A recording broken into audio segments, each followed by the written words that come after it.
Live from 2 News.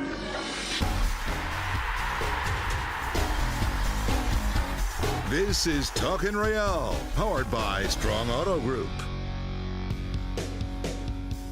Good evening. Welcome into a Talkin' Real edition of Talkin' Sports. Brian Dunseth and I are here every Thursday night. Dave Fox will be along with the NBA playoffs in just a few minutes. But first, Dunny, a little bulletin board material for Sunday, June 21st, when RSL hosts Sporting Kansas City. I think, we all suspected there might be a little rivalry, a little bad blood. Now we know there's bad blood. I've never liked Salt Lake. I think they're, I don't like them. I like playing against them. I like beating them, even though, we haven't been able to the last 2 years, but this year we get to play them a couple more times. So, Salt Lake probably.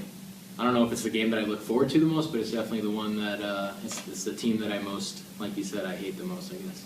For me, that's not the reason why. I just don't like them. You want to go into it? I'll leave it at that. The whole team or just individuals? Some individuals I don't hate. There's some guys on the team I like.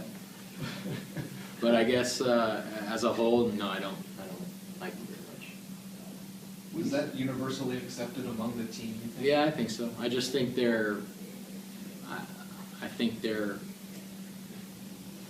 snobby almost. I think they think they're something special when they're not. So that's pretty much it. I think I know the answer to this question, Dunny, but I'm going to ask it anyway. How's that going to go over in the RSL locker room? That's going to be fantastic. See, I love this. I love this. Let's have more villains. Let's have more players that actually speak their mind. I mean, for MLS, if you imagine, you look back, if you're a soccer fan, you watch Champions League this past week, Real Madrid and Atletico Madrid, they hate each other. And that's fine because it turns into a battle on the field. We need this now. Keep going. Kyle Beckman, pop in.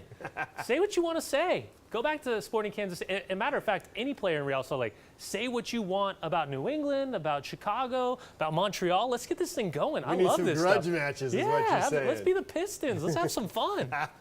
The bad boys. Yeah. All right, well, we'll get to Sporting Kansas City. They roll around on the schedule 2 more times this year. Oh, yeah. Western Conference. First, though, Vancouver and RSL. Highlights of this one. Chris Schuler was a late scratch. Elias Vasquez got the start in his place. 4th minute, Kyle Beckerman with a free kick. Sabo, a good opportunity, alone in the box. Dunny, what happened? Well, we talked about coming into this match that the 2 center backs in particular for Vancouver didn't necessarily have the speed to deal with Real Salt Lake in behind, and Sabo's got a great opportunity, just couldn't keep it on frame. All right, 6th minute, Olmes Garcia taken down by Russell Tybert. Keep an eye on this tackle. Now watch closely. 2 legs. I want you to remember that tackle. That was a yellow card 6 minutes in. Remember that tackle. 63rd minute, Garcia the cross. Well, hold on, let's watch the tackle one more time. 63rd minute, Garcia the cross. Sabo gets on the end of it, but right at the keeper. Well, he does everything right. He gets in between the 2 center backs. He gets inside of Steven Betischer, and what a perfectly weighted ball whipped in. And for Sabo, it's difficult because he's trying to keep his header on frame. He's probably thinking about in a split second that earlier opportunity where he's in behind the defense, this time right into the hands of David Osted. 76th minute, we're still scoreless, but the straight red is going to give Vancouver a big advantage. You remember that tackle I was just pointing out with Russell Tybert? That looked awfully familiar, Now, we can play the homer role all we want, but the fact of the matter is both of those tackles were the exact same tackle. The only difference was Russell Tybert is the captain of Vancouver. He committed that tackle in the 6th minute. Sebastian Saucedo is into his, I'd say, his first year of Major League Soccer appearances, and that, in my opinion, is a tough result to give up. 80th minute, bad luck. The deflection by Luke Mulholland. Tybert down the wing. The cross. Darren Maddox heads it home for the game's only goal. Well, 12 shots generated, just 1 shot on goal, and this would be the shot on goal. And it's unfortunate because the ball comes off Luke Mulholland, falls right into the path of Russell Tybert. But listen, if you're going to point out mistakes, you got to point out the fact that Jamison Olave drifted, got away, and Darren Maddox rose up like a salmon, pushed it far post side net. Nothing Nick Romano can do about it, and that gave the visitors the 1-0 lead. 88th minute, Sabo with the free kick. That's a well-taken free kick, and remember, no Javier Morales because of the groin injury. Sabo gets this one up, gets it back down, and Osted really quick, just shimmies to his right-hand side, palms it down to the ground, and comfortably takes control of it. But not a bad free kick taken from Sabo. Take a look at the standings. Vancouver off to a great start. They've already got 16 points. FC Dallas cooled off a little, but they still got 13. Galaxy and Seattle, 3rd and 4th on 11 and 10. And then 5 teams at 9 points each. Look at that traffic jam. San Jose, Houston, RSL, Sporting Kansas City, and not pictured here, Portland. In the East, the Red Bulls, DC United, and the New England Revolution all have 11 points. The Red Bulls have 2 games in hand on the Revs. DC has 1. All right, let's go to the telestrator now.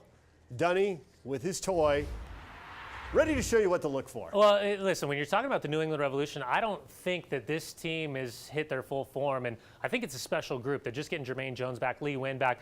And you look back at their 2-1 win on the road at Philadelphia, it was about the substitution pattern from head coach Jay Heaps, but then it became the movement off the ball in wide spaces. And I want you to keep an eye on some of the movement and watch the isolation. And what I think Teal Bunbury does a great job is as he's isolated, he's drawing in. He's got 2 static defenders. He's got recovery runs down low. But keep an eye on Maurice Adu and keep an eye on Charlie Davies and the way Charlie Davies just makes that darting run at the top of the 6. And listen, we've pointed out Maurice Adu as a defensive midfielder dropping into a center back role. He's not within arm's length distance of Charlie Davies.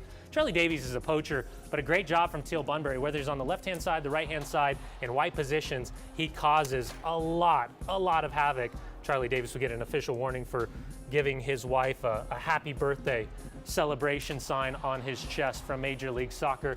Now, secondary, I want you to keep an eye now on 2 players in particular. The way Charlie Davies does a great job, he holds up, you see 2 defenders, he frees Diego Fagundes, but keep an eye on this man, Teal Bunbury, and watch the defenders as they're all facing. Watch the way Teal Bunbury drifts inside, and as he goes, he finds the space on the inside of the shoulder of the right back, Shanen Williams. And Diego Fagundes, another player coming on. He, Chris Tierney, Teal Bunbury coming on as substitutes while chasing the game on the road down 1-0. Combined, over 350 appearances in Major League Soccer. They've got over 50 goals, 75 assists. And DJ, these are the types of players offensively that can cause a lot of problems for Real Salt Lake, whether it's home, whether it's on the road. And for RSL, they've got to focus at all times because this is a very, very dynamic attack going forward for the New England Revolution. The Revolution off to a good start, 11 points already. All right, Real Salt Lake Technical Director Craig Weibel joined me in studio earlier today. You'll see the full interview tomorrow night here on Talkin' Sports. We talked in part about the change in formation, and now that they aren't in the diamond, how important is possession? I don't expect less possession. I think right now we're still a little impatient in the attacking third. We're getting into great spots. We are a team that's developed. We're getting into crossing opportunity and areas more often now. But it does, just because you're there doesn't mean you have to cross. And I think some of the choices, we've talked to the staff and I've sat down with Jeff, and some of the choices we're making are a little bit young, a little bit impatient, and furthering that maturity of when you get in that position, just because you're there doesn't mean you have to send the ball. Let's make sure it's an accurate cross, or let's maintain possession in the attacking third. Just because we are springing earlier and getting into that space earlier doesn't mean we can't keep the ball up there. You may have touched on this a little bit earlier with the previous answer, but you've been so good defensively, and we've seen a lot of forwards tracking back to the top of the 18 to win balls. Is that what you expect? Are they maybe a little overcommitted to defense, and that hurts you going forward? What do you think about that balance? Yeah, I think when you talk numbers and formations, a lot of semantics come in, and you can call yourself whatever you want, but when we defend our wingers, our forwards, whatever you want to call them, have a defensive responsibility. That does sometimes keep them all the way back, tracking runners, tracking outside backs. Now, on the defensive side of the ball, that's all fine and dandy, 4-5-1, 4-3-3, whatever you want to call it. Doesn't bother me. But when we attack, we have to continue to get more and more dangerous from those positions on the wings. And that's one of the things that it takes a while to figure out, when and where that space is, the timing of it. And as we develop and mature here through the next couple weeks, we really want to see our wingers become more goal dangerous. Yeah. That's what the translation is. Defensively, we're fine. We're actually very good. But offensively, we need to get a little bit more goal dangerous from more places on the field. Dunny, I think not only the players, I think the fans, even casual fans, were comfortable with the diamond. It was easy to know when RSL was playing well in that formation. You'd see a lot of possession, you'd see the ball in the final third, you'd see opportunities. Now I think everyone sees the game a little differently, and not just the fans, maybe in some cases even the players are thinking, is now the time to play that long ball over the top, flip the field, go, attack, or is it time to still possess the ball and build up? Well, I think he said a few things that caught my ear. Kind of a little bit immature with the decisions with the final ball, a little impatient, and being goal dangerous offensively. Listen, that's what we're all talking. Defensively, everything looks fantastic with the exception of the fact that they allowed Vancouver to come here and sneak a goal with 12 shots generated, just one shot on frame. But overall, I think this is a work in progress, like we said. But the bottom line, and this is what I think is very evident, is that without the possession, it looks different for Real Salt Lake fans. But now's the opportunity, now's the chance, now's the time when Real Salt Lake's got to start scoring some goals. All right, the move to the 4-3-3 happened for several reasons. The club's depth at forward was certainly one of them. Dunny, injuries, suspensions, and call-ups have left Coach Jeff Cassar with few options. Yeah, no, and this is what we expected. It hasn't been ideal in a lot of ways. But when you look at the injuries, Plata, Schuler, Sebastian Jaime, Boyd Aquanu was injured while on international duty with the U.S. under-23s in their 3-0 win against Mexico on Wednesday. Jamison Olave and Bofo Sacero, they're both suspended, Bofo picking up an injury with his respective national team. But what about Justin Glad? Will Jordan Allen be able to come back? Will Tab Ramos have seen enough of Jordan Allen to take him to the Under-20 World Cup and at the same time release him from the camp that they're in right now over in Europe? This isn't the first time RSL's gone to New England shorthanded. As a matter of fact, this is actually the norm for this trip. Yeah, and this is a group that has figured out throughout the years a way to get some valuable results on the road. And you look at 2010, 2-0 win on the road in New England. 2011, coming off the backside of CONCACAF Champions League, just 2 first-team starters, and they get the 2-0 win. And then back in 2013, you got 2 rookie starters, guys like Devin Sandoval, guys like Joao Plata getting the start, and they walk away with the 2-1 win.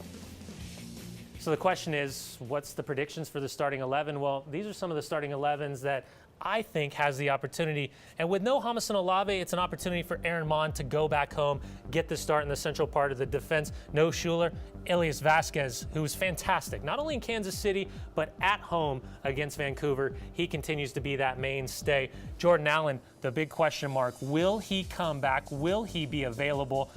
Tell you what, Luis Gil, Wednesday night, had an assist on the opener in the United States, 3-0 win against the Mexican under-23 side. What kind of performance can that man? Olmes Garcia, how can he look? And then Saborio is another big question in terms of where's his psyche, where's his confidence, what does he look like so far? Now, when you're looking at the New England Revolution, they're coming off that late 2-1 win on the road at Philadelphia, but for me, I think Jose Gonçalves will come back in the central part of the fence. Now, this man, Jermaine Jones, 2 weeks ago, he played 45 minutes in a central midfield role. Last weekend, because Gonçalves was out injured, Jermaine Jones played as a center back. We've seen him there with the U.S. men's national team. I think he'll pair up with Scott Caldwell, be those destroyers in front of the back four. Kellen Rowe will want to flare out to the right-hand side. Juan Agudelo will flare out to the left. Lee Wynn is back healthy, 6 games so far. And then Charlie Davies will have a lot of movement, will check back, will look to get in behind the defense, and at the same time look to connect as much as possible. And DJ, honestly, I look at this New England Revolution team, I think it's a special group. I think it's the best team in the Eastern Conference. And I think as they continue to get healthy, as they continue to get rolling, this is going to be a group of players that are going to be very, very difficult to deal with. 10-0-4 with Jermaine Jones in regulation. The only loss, extra time in the MLS Cup at LA. So RSL's headed for artificial turf, a massive NFL stadium, a really different environment. What are your keys for them to come home with a 4th consecutive win? Well, if you're going to turn the ball over in the midfield, it's got to be transition defending. How does your shape look? Who's in recovery runs? How can you limit the amount of penetrating balls played in behind your defense? Artificial surface, this isn't the best of artificial surface. It can be some crazy things can happen. If they water it down, ball can squeak out. Defensively got to follow up. Offensively got to follow up. And then play to the final whistle. I said it earlier, 3 substitutions from Jay Heaps. He brought on over 350 games played, 50 goals scored, 75 assists. It's a very, very dangerous team, and you just can't feel comfortable with any type of lead against the New England Revolution, whether home or on the road. Make sure to join us for the game Saturday night, early start, Eastern time. It'll be 5 o'clock. Our coverage starts at 5, and then after the game, Monarchs on tape delay. So little soccer double dip for you. Dave will be back with NBA playoffs. Stay with us.